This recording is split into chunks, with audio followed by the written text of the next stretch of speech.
Hello everyone, welcome back. Missy Heydrich and here at the 2024 Women's Basketball Media Day, and now joined by coach and players from the University of Cincinnati. Katrina Merriweather, now in her second year at Cincy, and she is joined by three players: fifth-year senior forward Jillian Hayes, junior guard Ariel Jackson, and senior guard Tineya Hilton. Welcome to all of you.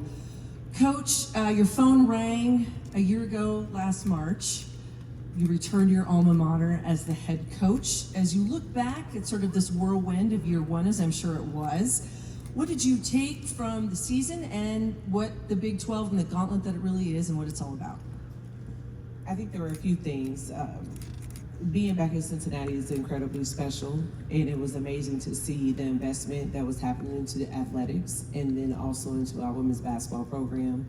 So to come in with facilities being new and locker rooms being new, it was really apparent that it was important that women's basketball was going to be successful, and that made me feel really good. When we got into Big 12 play, I think we realized very quickly how talented players were, how great coaches are, and how many teams were going to be in the top 25.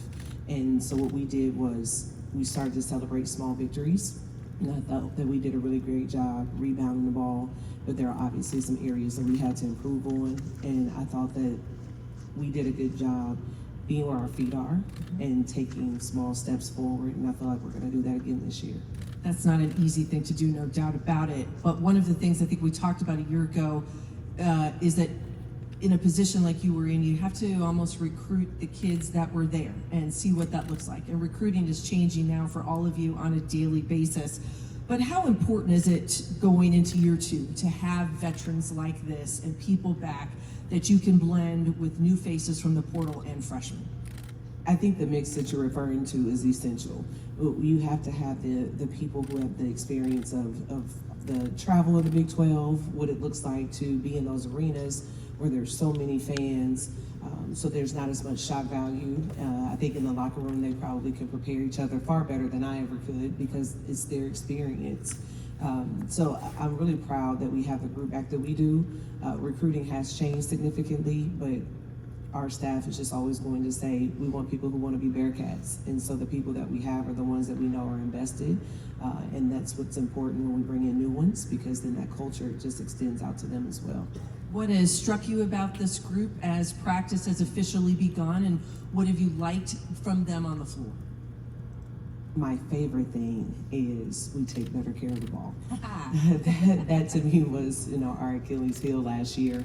And there were a lot of reasons for it. Like most teams, we had some injuries, and I think that just playing people out of position had a lot to do with it. But the addition of Tineya has made this team look just that much better. It allows Ari to be in her natural position. It makes Jill be able to receive the ball and not be worried about passing and catching. And so now she can go back to being the great finisher that she is around the rim.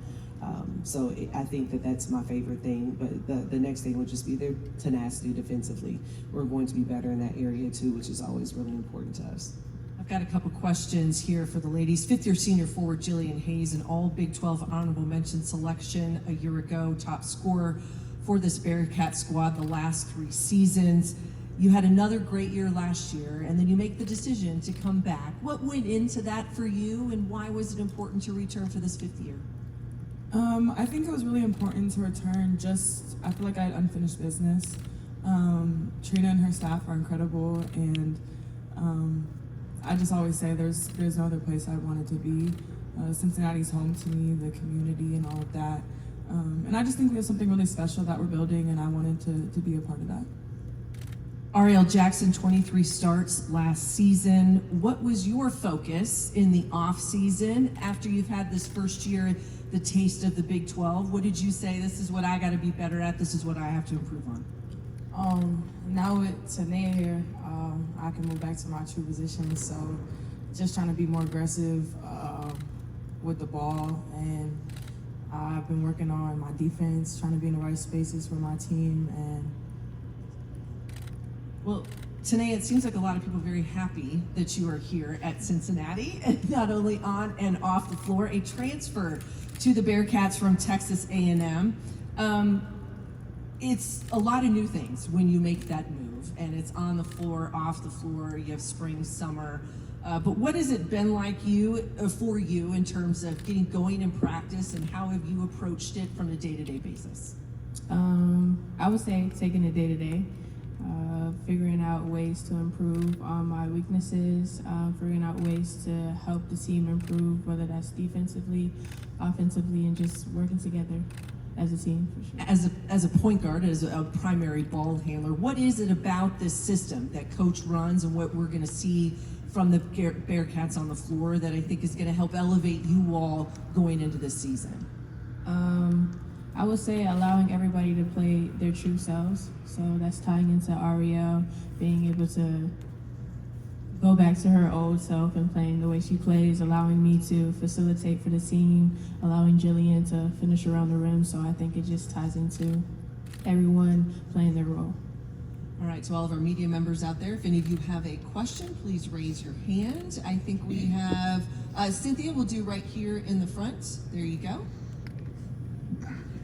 Hi, Cindy Brunson, NBC Sports and University of Arizona basketball. Coach Merriweather, for you, not many folks look like you when you go into a room at the conference meetings. What does it mean to you to be a Black woman in this space as a leader, as a mentor, and who inspired you to become a head coach?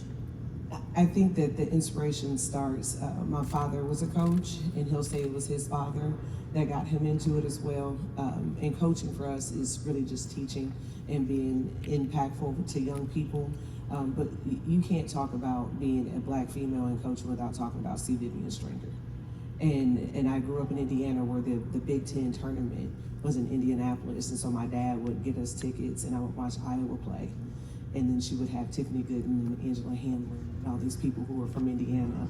And as much as I should have been watching them, which I did, I was watching her. And I think that she was such an inspiration in that space. And as you mentioned, I think all of us can't wait until there's a lot of diversity in every space. And so I look forward to not being the first or the only or one of the few, and it being something that is common so that we don't have to talk about it as much. But while we still do, I am very proud of that. And I hope that we are setting a great example for all the young people out there. We've got another question right here. Coach Matthew Postins, Heartland College Sports. You've got 3 of your top 4 scorers returning this year, plus you have Tineya now. But you've got a large group of players from a depth standpoint that either didn't get to play a lot last year or were redshirted. How has their development gone this summer coming into the fall?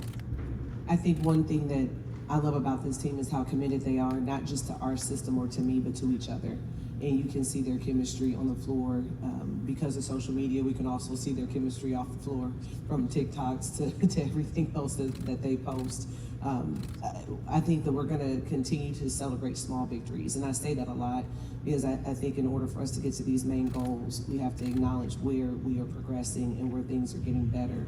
And so we do our best in that in practice, where we're extremely competitive, and we watch a lot of film, and we are communicating openly and honestly about things where people need to get better at work. And I think because of that, we have created an environment where we can talk about being better and growing, and no one takes it personal. Everyone just goes back and tries to be the best they can for the team. We've got time for one more question right there, sir. Coach, Keegan Nicholson, Coach Journal. Your first year was in 2016 with Wright State. You're a head coach and veteran. But what did year 1 in a power conference like the Big 12 teach you and challenge you, and things that you might have to change or adjust about your coaching style? Well, thank you for saying that. I don't feel like a vet in the Big 12. There's so many coaches that have been doing it for 10 and 20 years, and I'm going into year 9, but thank you anyway. I think that what you have to do is a chess game out there. You know, and I think a lot of the time when you have really talented players like we did at Wright State, you walk in and you know you have a great chance of winning the game. And I feel like we walk into the Big 12 and every game is a 50-50 game. It can go either way. So our preparation, I think, is different. And I think how we approach scouting is different. And it's not to say that we didn't have talented players and coaches in previous leagues. It's just saturated, and it's every night. And there is no day off where you can skip and prepare for the next person. You better be locked in on who you got next, because the only game that matters is the one right in front of you. Well, she mentions small victories, but I think there's going to be some big ones on the horizon for this Cincinnati group. Coach, players, thank you so much for being here this morning. When we return in just a few minutes, we will be here with the coaches and players from TCU.